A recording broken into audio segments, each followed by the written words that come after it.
Today, it is my great pleasure to introduce Caleb Sayan. Caleb is the founder of Textile Hive, a Portland-based archive that houses the Andrea Arno Textile Design collection. This incredible collection includes over 40,000 samples that span 50 countries. Today, we're going to get a tour of the archive and take an in-depth look at some of the batik and shibori highlights from this archive. Facilitating today's lecture is internationally recognized textile designer Trish Langman, who we're very fortunate to have teaching with us this term. I'll be behind the scenes to assist the audience and panelists as needed and join you during the question and answer form at the end. But in the meanwhile, please feel free to type any questions or comments that you have in the chat as they arise, and we will do our best to address them as we go. Thank you again for being with us today. And Caleb and Trish, I'm gonna turn it over to you. So hi, I'm so happy to be here today and to be talking to Caleb with his amazing collection. I see that I have my students here and some other people here today. This is going to be a treat.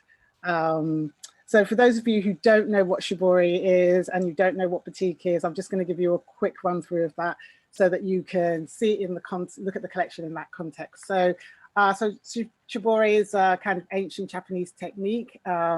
It looks similar to tie-dye, but there is a slight difference. With shibori, it's more about folding. They often used wood blocks and all sorts of natural objects to create pattern. With normal tie-dye, it's more twisting and pinching fabric and then dyeing the fabric. And you often see the shibori fabrics in indigo dyes, in blue. I'm sure you've all seen this, but Caleb has some really beautiful pieces that he's going to be treating us to today. Batik is an Indonesian-based textile technique. You see it all over the world. It's originated in Java, in the small villages. It's basically another way to kind of screen out sort of dye. So like a stenciling technique, but you're using the batik as your stencil. And so, they paint on the wax and then afterwards, you dye the fabric. And again, Caleb has some wonderful things that he's going to share with us today. So well, without further ado, I'm going to let Caleb take it away and show us his collection. Thank you for that kind introduction, Trish and Allison. Let me start by sharing my screen.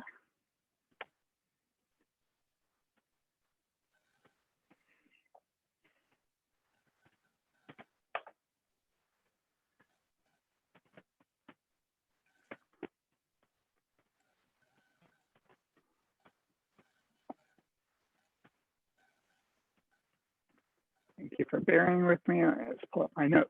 So I'm excited to look at some textiles together with you all today, as well as tell the story behind our collection. Textile Hive is based here in downtown Portland, and this is the view from the entrance of our studio, just to give you a little context.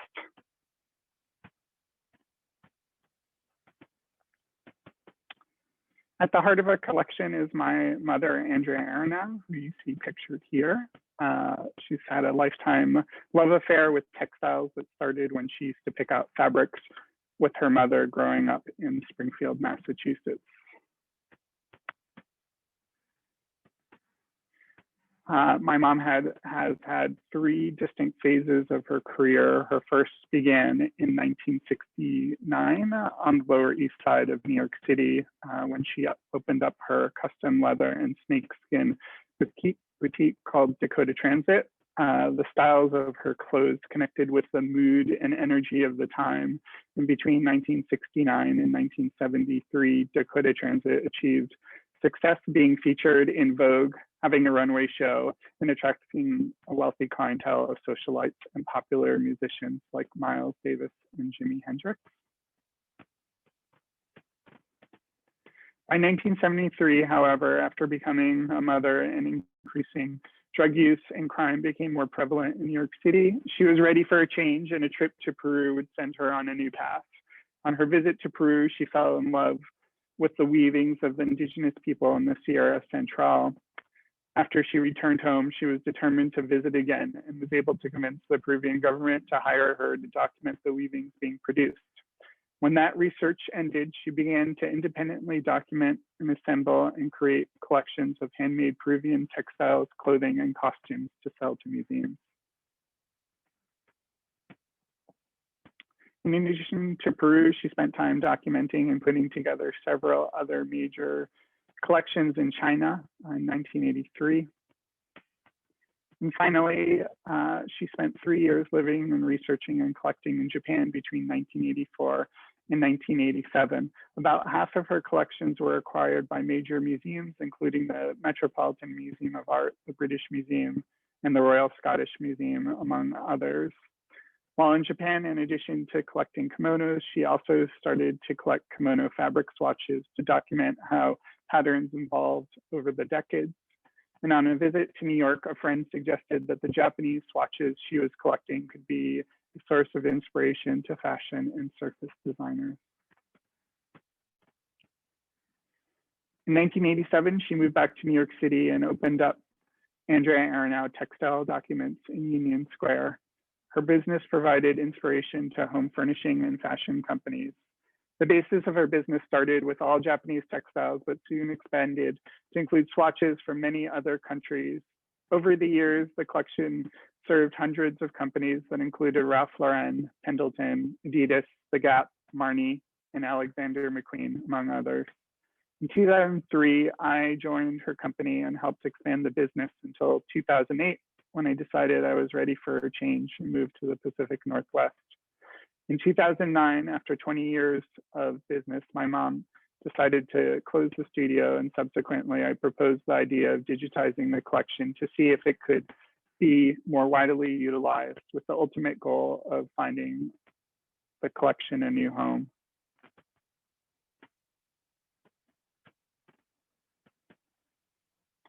In the spring of 2009, the collection arrived bundled up, like you see in this photo, and my digitization project lasted roughly until 2012.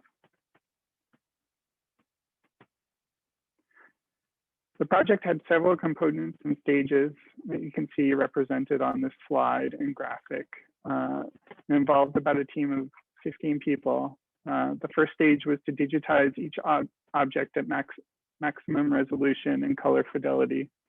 The second stage involved developing a hierarchical taxonomy to describe both the visual attributes such as pattern, layout, and style, as well as objective attributes such as material, technique, country of origin, and object type. In total, the taxonomy we created included 18 high-level categories and over 2,300 terms. Once the taxonomy was created, each piece was cataloged. Developing the taxonomy and keeping the cataloging consistent was one of the most challenging aspects of the project. As part of the project, we recorded several interviews with my mother to try and capture her unique curiosity and way of seeing and looking at textiles. The final stage of the project was to develop a visual database to allow people to search and filter through the collection. And the database was designed to be integrated with the physical collection. So you could start with a textile and scan its barcode and then find out more information about it, or start digitally and find textiles to examine and handle more closely.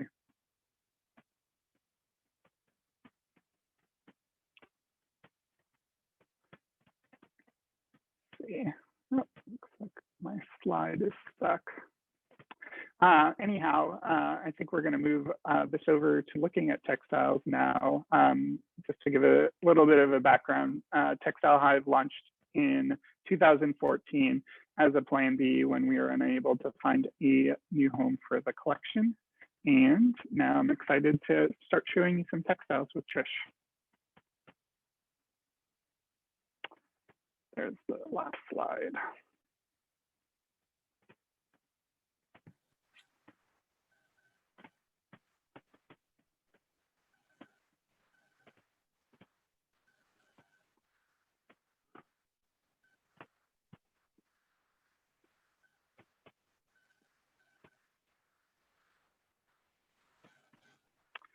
All right, now we're looking at Textile Hive, and can you all see my screen? Yes. Perfect. All right. Sorry Wait, about that.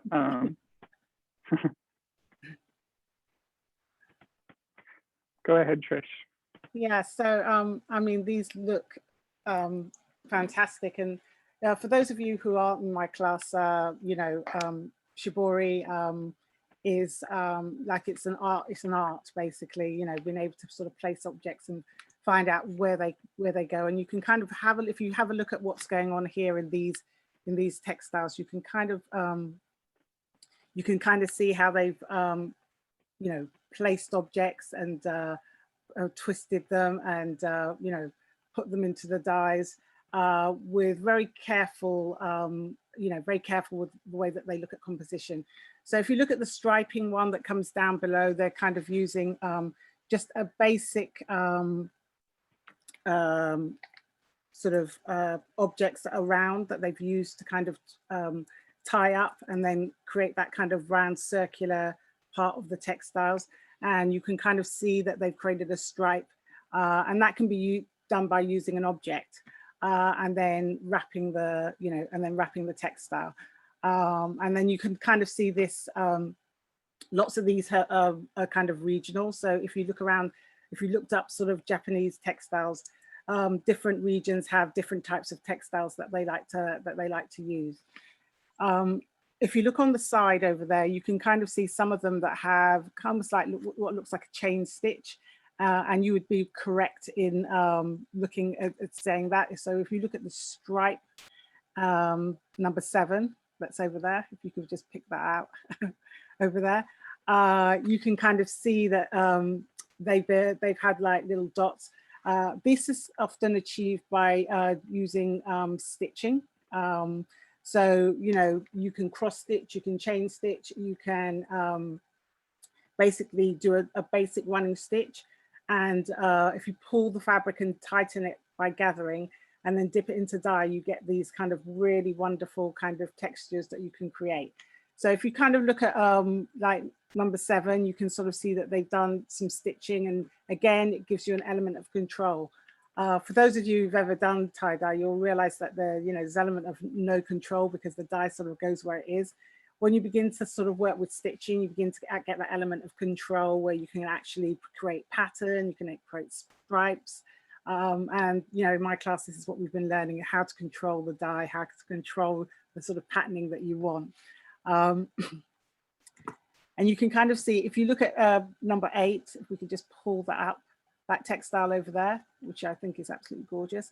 Over here, you can kind of see this, the patches of white. So that's where the dye hasn't actually interacted with the fabric. And so, you know, you can sort of hide the dye, basically, hide the fabric from the dye by wrapping or putting an object there and then wrapping it and then, you know, carefully immersing it where you need it to be.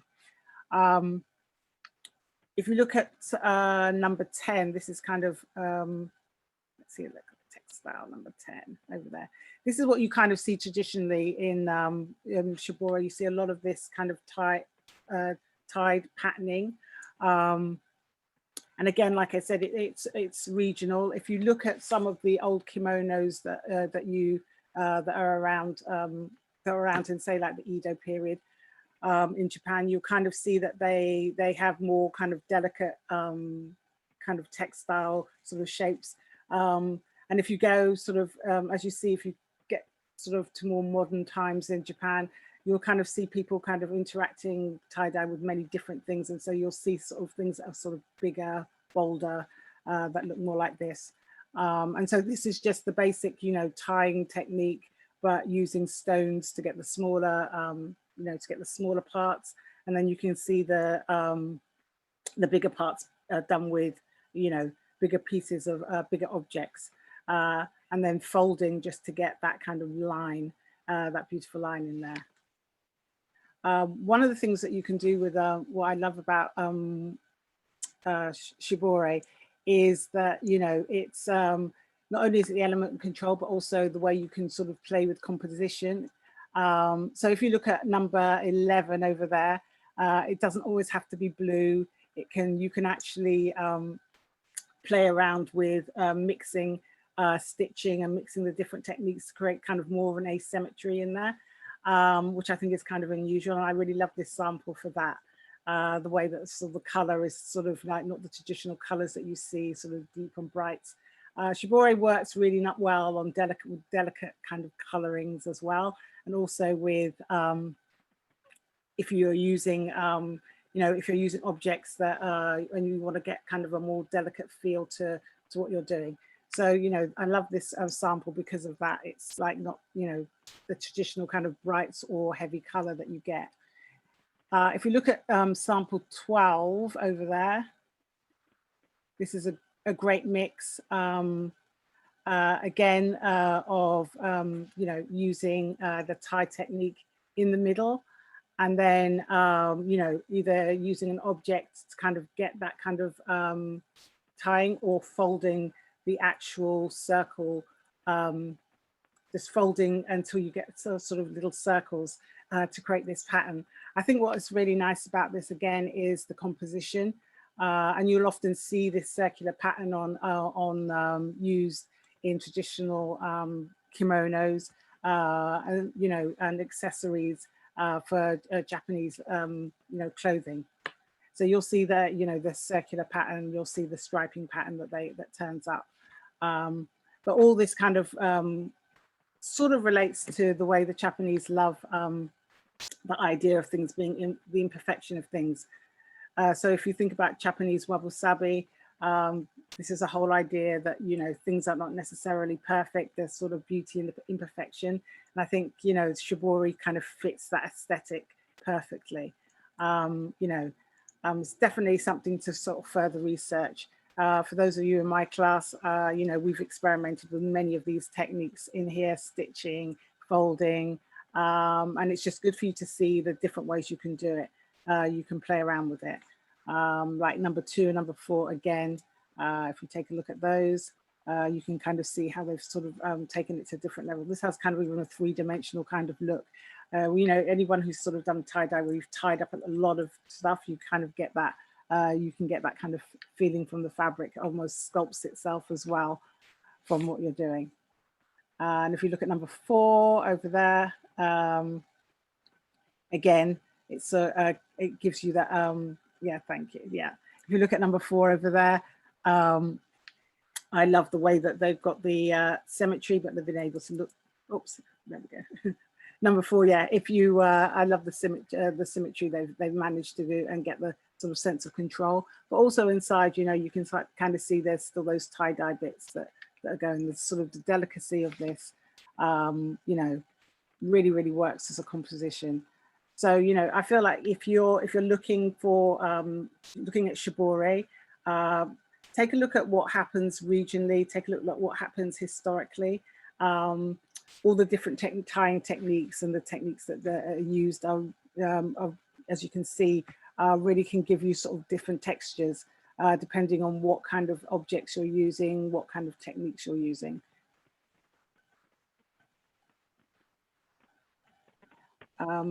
Let's have a look down at number 6 quickly, which is one of my favorites. So this is, you can see this textile, which I really like the subtlety that's going around in the circles as well. And again, when you're looking at textiles, you don't often see textiles in a black, with a black dye. That's because it's really hard to get a true black. So what you'll often see is like dark, deeper blues in traditional shibori techniques. But you won't often see black. So in this, to me, like, suggests this is much more, a little bit more modern, because you've been able to get that, that pure black in there, which is really difficult to do. They've done it with stitching going around the outside again, and then inside again, just using small objects to kind of get the circles in there, and then small stitching. And so you can build up texture really easily, and again, get that element of control in your design as well. So Caleb, I know, do you have any idea of where your mum got these, regionally, where she managed to? So my mom, she traveled around. When we lived in Japan, it was the mid-1980s when Japan was at its the economic might. And she was really interested in collecting modern 20th century kimonos. And, you know, at the time, people really urged her to pick a subject that was older, because that was more, people felt like, especially people at museums felt like things that were at least 200 or 300 years old would be a better subject. But she just, you know, acquired a lot of these at flea markets. She visited many different regions, but in the 1980s, there was kind of like a nouveau riche mood going on. So people really weren't interested in old things, and there were recycling centers throughout Japan set up. And so she was able to acquire a lot of these that had pretty much been just thrown out, or people weren't interested, or by visiting flea markets throughout Japan. But she always tried to, she was really interested, and she started collecting the actual swatches to kind of document how the designs evolved over time, and regionally how different regions had different styles and techniques. And so when she saw something she hadn't seen before, she was really interested, and then she'd start to collect. So she was trying to really teach herself, and, you know, ultimately, you know, ended up acquiring a vast amount of swatches, which then became the basis of this collection at Textile Hive. And so we have over 40,000 textiles here at Textile Hive from 50 countries, but about a fifth of the collection, or over 8,000 pieces, are from Japan. Okay. Fantastic. I mean, she must have done so much traveling to get such a huge collection of stuff. I feel like, you know, she's got, you know, the fact that she went off and people weren't, you know, interested in textiles, and she collected all of that and then made it, you know, made that available to the world is so amazing. I would love to talk to her at some point and just pick her brains on, really all really the different regions that she's traveled to, and, you know, where everything came from exactly. Yeah, she's really an amazing person. I was hoping she was going to be able to join us this morning, but she wasn't feeling up to it.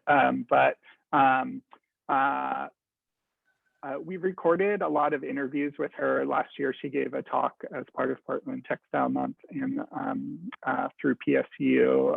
So really, to understand and appreciate the collection, you really, you do have to talk to my mom. She's really the soul of the collection. And, you know, you can imagine the type of person that would collect, you know, and this isn't even all her textiles. She has a lot from her museum collecting days, but she really did combine her passion for travel, textiles, and just like an insatiable curiosity to learn more about them. Yeah. And the places. Yeah. Just the story behind everything, you know, every textile will be interesting, where she got it and how she acquired them, you know, because I always interested in the history of a fabric and where it's been all those years. And they're a little bit anonymous. I think that's the one thing in our cataloging. We tried to capture what the object was, where it was from, but the one part we really are missing is, you know, the story of the maker and the person behind them.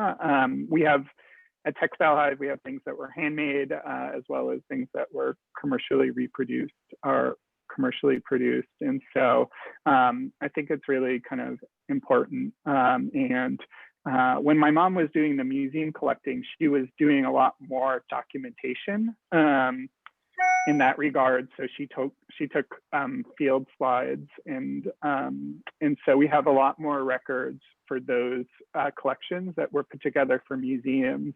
But for this collection, it started, you know, with all Japanese textiles, and then expanded further. And she was trying to work with designers, and both surface and textile and home furnishing designers, and helping them find inspiration or things that would inspire them to create new products from from textiles and artwork that has been produced in the past.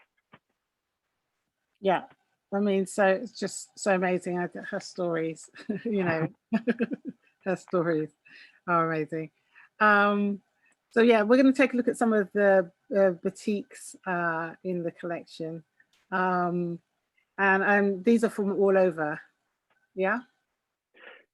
Yeah, so we did a search, Trish, Allison, and I can kind of show you how the search works a little bit, but I think we started with just doing a search like this, and so this pulled up all the batiks in the collection. We have over 213, and then you can see that we have batiks from Japan and Indonesia, and I know we also have some batiks from Africa, and so that's how we kind of sorted.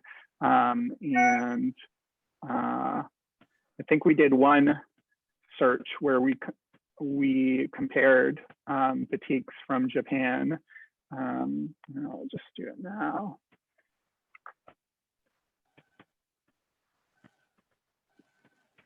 To batiks from Indonesia, and so it's just a real-time thing. So on the left-hand side, now we're looking at Indonesian batiks, and on the right-hand side, we have Japanese textiles. Oh, fantastic. So you're able to compare. This is just such a great resource for designers, artists, and just to be able to compare. And something else we do within the database is we pull colors from each piece, and you can also search by colors. And so it may not be the actual pattern or textile or technique that inspires you, but you may be interested in colors, or you may not even be a textile designer, but I think there are a lot of it's kind of interesting. So the palette is being pulled. That's great. There. All right, sorry to go into a little database demonstration. Oh, no, it's fantastic to, you know, what a great resource for research. Like for putting together something, yeah, I'm sure companies from all over the world would, you know, be using that because you often need a color palette to kind of, you know, go with the designs that you're doing. So yeah, so this is some of the batik that we actually, so this is some of the batik that we actually we sort of pulled. I tried to get a sort of range, and as I said, that batik, you know, it sort of originated in Indonesia, but you know, the Dutch India company, you know, who kind of, you know, colonized that area of the world, took it over to Africa, where it's become, you know, something, you know, ingrained into the into West African life, basically, with batiks, and then spreading to the rest of the continent. So these are some really, just wanted to show you some of the different techniques that are here. I know you don't have the stories behind all of them, but they are sort of a really nice range. And so the one on the left we have here, which is, you know, playing around. There's a lot in Africa. They have a lot of figurative work that they do. A lot of the batiks, again, have socio-political messages, especially the modern day batiks. And they're often depicting life in the village or life as it is, you know, with modern day batiks. You'll often find that batik in Africa is something done by women, which is kind of the opposite to Indonesia. You'll see quite a lot of men doing batik as well, and trained from generations. So it's like a multi-generational thing that you'll see men doing batik, while in, you know, Africa, it tends to be females, a female collective. But over here, you can see the tie-dye in the background, and then just using the batik as a outlining as well. Do you know anything about this this piece, Caleb? I don't. In terms I love of it. It seems like it's a wrap skirt. Let's look at the metadata we have. So it's from Kenya, and yeah, I don't think. Yeah, it says it. We. Yeah. Taking a look Yeah, here. Yeah, it says conversational. Yeah, which is for those of you who don't know what conversational means. That means like in pattern, print and pattern. If you see something that depicts kind of objects and things as opposed to a regular pattern, it's called a conversational. So just that little piece. Sorry, it's interesting carry on. It's interesting too, Trish, right? It was probably it was resisted first, right? And then printed on, it looks like. I'm trying to. Yes, yeah. Yeah, so they've merged techniques, and so, you know, they've got screen print, they've got a little bit of batik, a little bit of dye at the background. So it's like many different things going on in there. But I love the mixed media. I think that's something that's quite unique actually, because usually when I look at textiles, you do see sort of the people, but don't often see that sort of the colorway as well that they've got going over there is quite unusual as well, which I like, because I usually see the same sort of colors and same sort of type of region in Africa, but I really love that, the fact that it's got sort of figures as well in there. And again, that's that element of control you can get with batik because you're drawing with it. So, you know, the skill set is it's not just being a dyer, it's like you're a real artist, you know, who work with, you know, with the fabric. And so here you can kind of see it's like more abstract, it's more of an abstract conversational. And you can see they've been drawing with something called, so with batik in Indonesia, you can do two things. You can paint on the wax, or you can use something called junting pen, which is spelt TJANTING, junting. So basically that pen allows you to sort of draw and get a sort of particular type of line work that you get with the wax. And so you'll see them immerse, you know, draw their drawing and then, you know, paint in aspects of it, fix it, and then use the background. So you see those crinkly bits that you see in the background, that's basically cracked wax. So, you know, you can see sort of that background color in there, which is dark. That would be the sort of ground color that you had basically.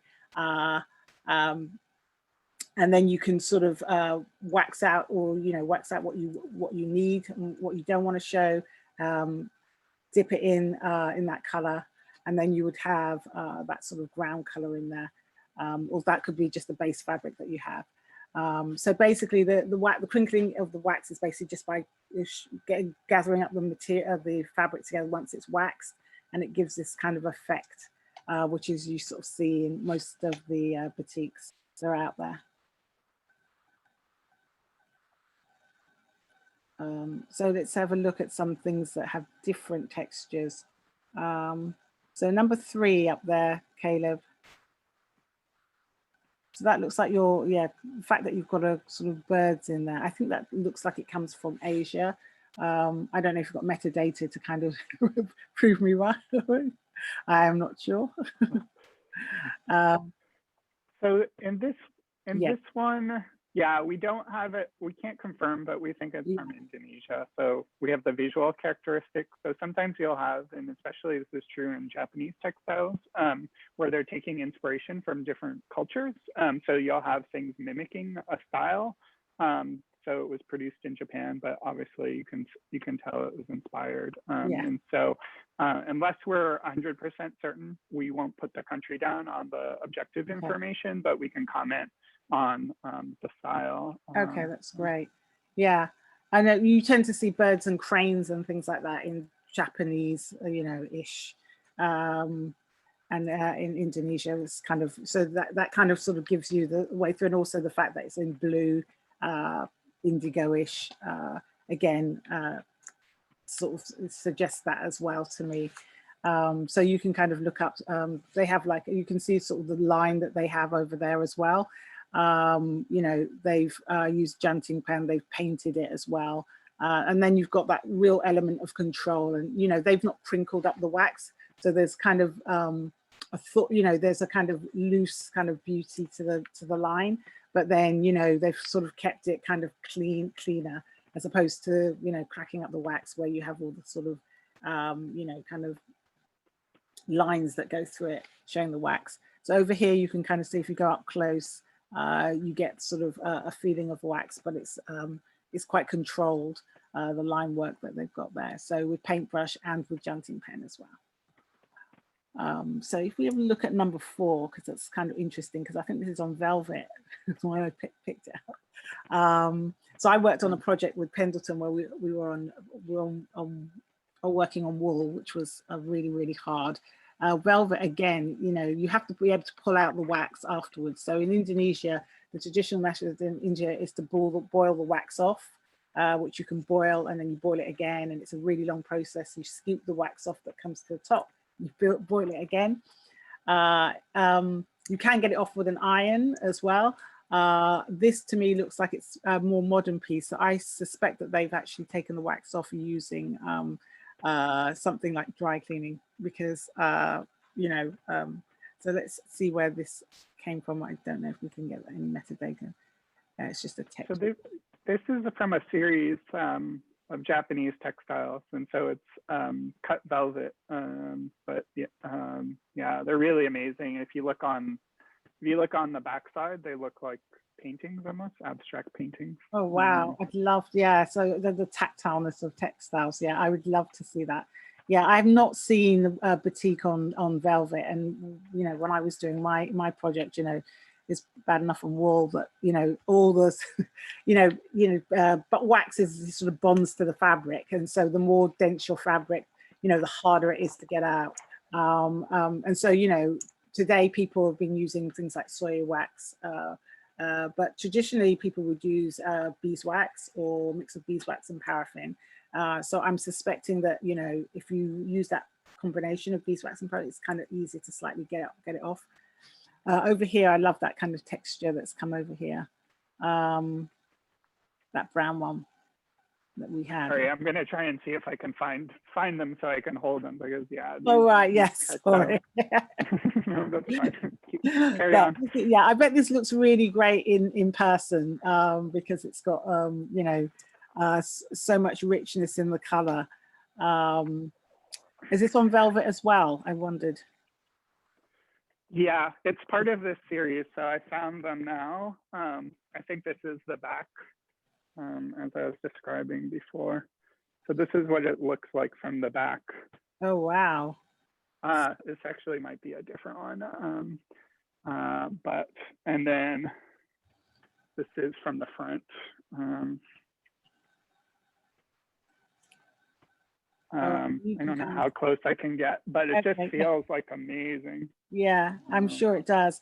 Yeah, and I was wondering about the extraction of the wax, you know, when you actually feel it, you know, because, you know, when you go to Africa, because that's my heritage, my mom used to bring me back loads of batiks, but there was kind of a stiffness to it.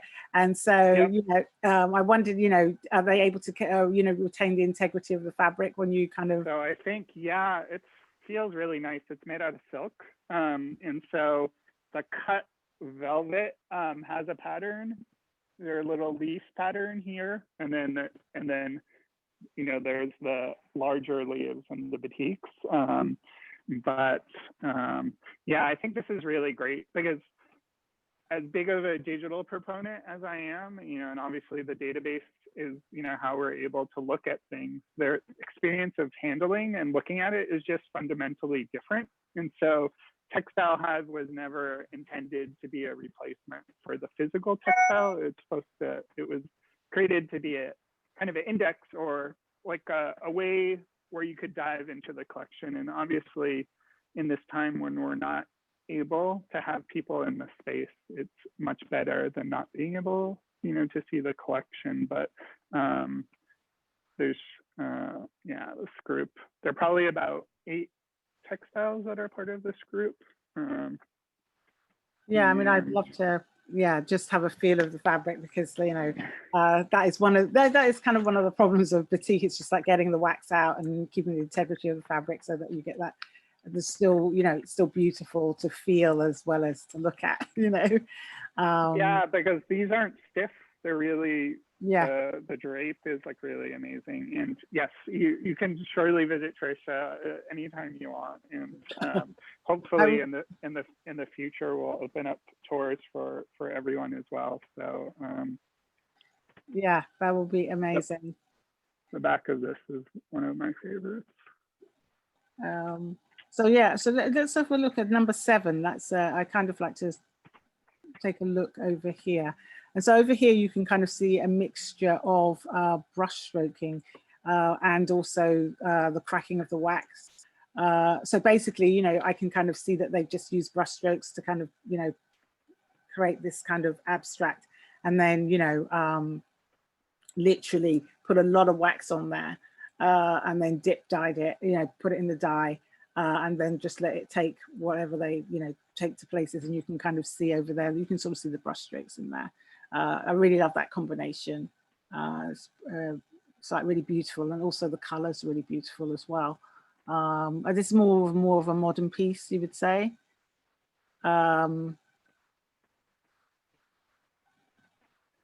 Yeah, and I think it's a scarf.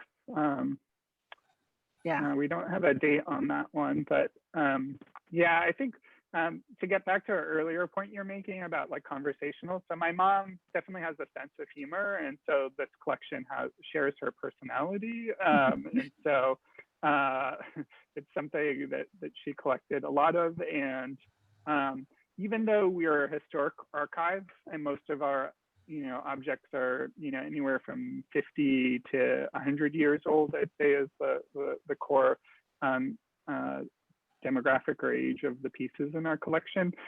Some look particularly modern and abstract, and I think that was just my mom's design sensibility. And it's true with a lot of the Japanese textiles as well. Some of them may be over 100 years old, but the proportion, the scale, the colors make them look very modern. Yeah, I like number 8 as well. That's sort of doing sort of a similar thing. Again, just like that. That's, you can see like the more white you see, the more wax coverage there is basically. But they've managed to get kind of an abstract in there as well, which I kind of like. Almost looks like a monoprint on top that they've done, but they've used the wax. To get delicate line is just really hard with wax. You really need to have good fabric and wax kind of bond so that you can get exactly what you want. I would even say, they may have put that on top afterwards. I'm just trying to see if I can get closer. You need to see it in the fabric, but it could have been done by hand. Just to get that kind of delicate line is really difficult. But you can over dye and then sort of put your start off with a sort of a base color, and then over dye on that, and then put another color on and over dye on that. This looks like to me just 2 colors, so that's why I was thinking that either they put something on top, or it was done with a really thin janting pen as well, which it has that kind of quality to it. But it's really beautiful. I love that. I would say that I just want to have a kind of look further down if we can see number 10 and 12. So these are kind of more traditional batiks that you can often see. And again, look at the quality of line. So you can see that's done with a pen again, and then just filled in. And it looks like, again, they've got played around with some technique sort of at the, on the border as well. And that to me, again, the coloring suggesting Asia rather than Africa. I kind of like the simplicity of some of them. I love like number 12, if you look at that, just basic patterning. And again, that kind of, you're in control, but there's the element of looseness that batik gives you that makes it really beautiful. So like you get a really good quality of line, and these take a really long time to paint. It's quite time consuming. It used to take me 2 days to do one of my big throws that I do, but with these guys, they're pretty fast, and it's still time consuming. Just the whole process from start to finish, from waxing to, you know, drawing out the design, waxing it, and then dipping it in dye. Okay. So I want to make sure that we have some time to get some questions in from everybody. So we'll just have a quick look. Yeah, if you can sort of see the collection over there. So I just want to open it up to some of my students. I know that some of them might want to have some questions. Can you? Okay, so anybody who'd like to have a question, you can just you can type in the chat, and then we can I'll call on you. It's like the easiest to do, easiest way to do it. All right, Whitney, would you like to chat? You can say it out loud. Yeah, I was noticing some of the smaller dots, especially on the first ones you were showing us.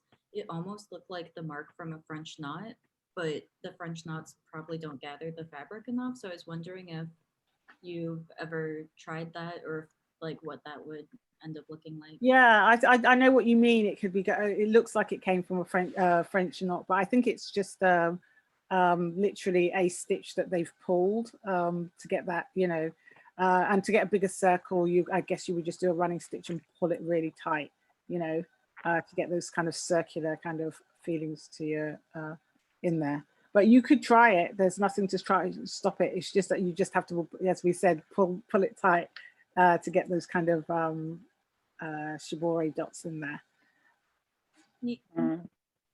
Trish, I just pulled out this one piece of shibori that was never finished. It's kind of like a textile fossil. Oh, really? And you can kind of see the knots. It's for a kimono collar.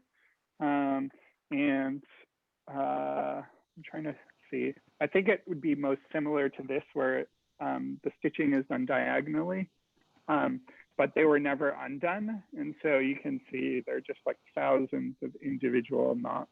Oh, my goodness. Yeah. Yeah, it can get really laborious. I mean, just if you're just, you know, tying and tying and tying, and you can sort of see those great big balls of it, and then you hope that the textile comes out once you've done it.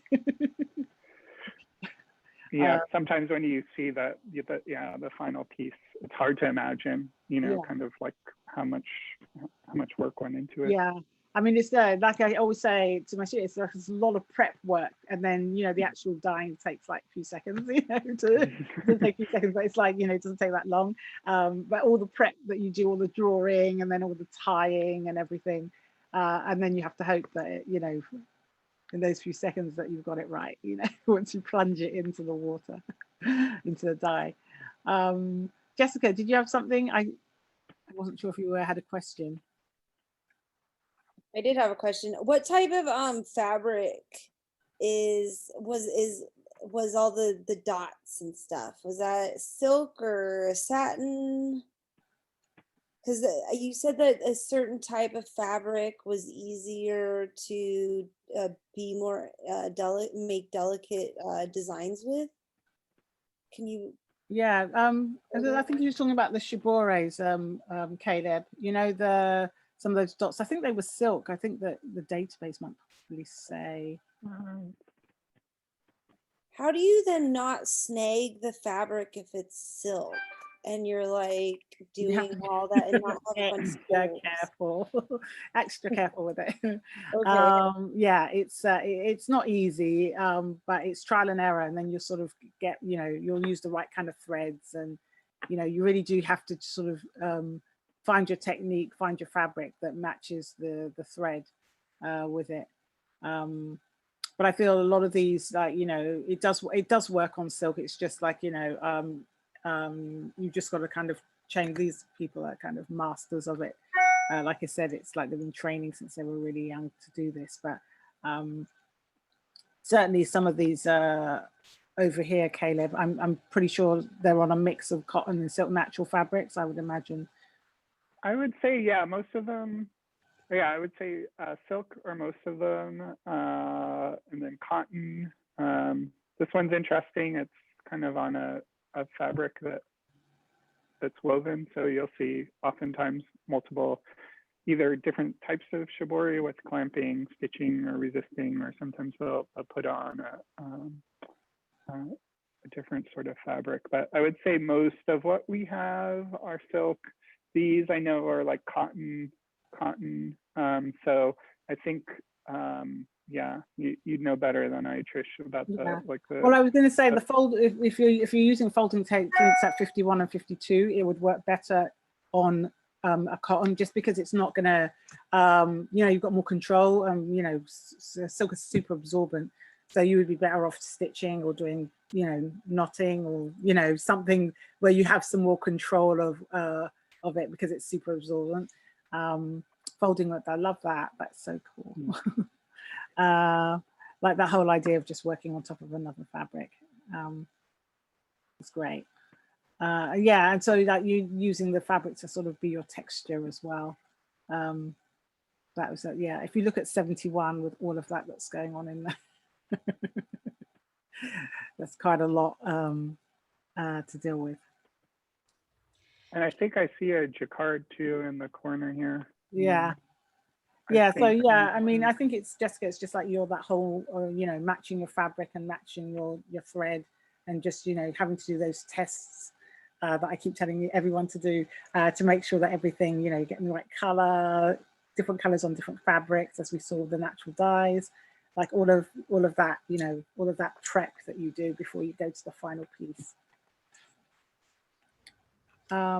Trish, it's Allison. I was kind of curious about if, I mean, it was interesting to sort of see the different sort of versions on velvet, right? Which is a completely different kind of weave structure, even though it's silk, than some of the like flatter weave structures. Is there, I mean, do you have any insights on just if weave structure sort of, if there's good sorts of structures to kind of think about if you are choosing fabrics?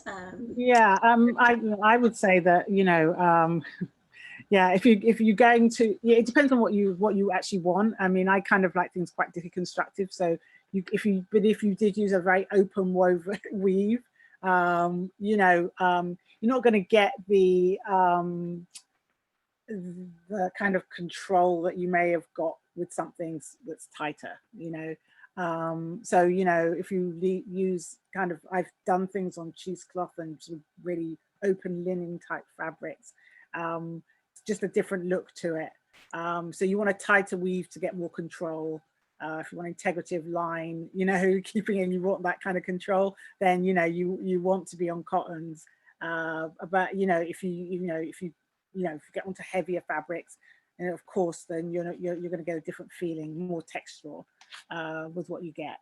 But like I said, it's trial and error, and, you know, you sort of have happy accidents as you're going along. You know, you find a fabric that does something that you don't expect sometimes, with both batik and with shibori. Just comes down to, you know, sometimes it's just about the mix of the two fibers that they put together. So yeah, it's a trial and error thing, but, you know, I would say the tighter the weave, the more control of line you have. Absolutely. We probably have time for one more question, either from students or if there's anybody joining us from outside of the university, either about process or the archive or things you want to see more. We'll just open it up.